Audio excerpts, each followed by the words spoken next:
अस्सलाम वालेकुम दोस्तों, शमशाद सियाल वेलग्रीन ग्रुप ऑफ नर्सरी से जैतून की फार्मिंग है थाल के एरिए में। ड्रिप इरीगेशन, पौधे से पौधे का फासला 10 फुट है, लाइन से लाइन का फासला 30 फुट है। 10 ज़रा 30 पे बिल्कुल पीछे आप बैकग्राउंड में देख लें, सारा थाल का एरिया डेजर्ट है। यहाँ पे इसकी ग्रोथ भी आप खुद ऑब्जर्व कर लें प्लांट्स की। तमाम प्लांट्स अच्छी ग्रोथ में हैं।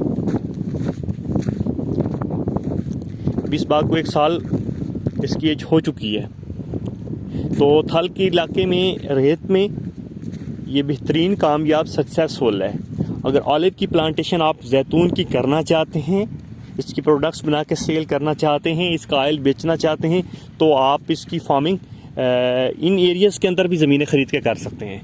और जिन दोस्तों के पास इस डेजर्ट थाल के इलाके में ज़मीनें हैं, तो वो सिट्रस से अगर रेट वो अच्छा मुनासिब नहीं है, तो वो ऑलिव की फार्मिंग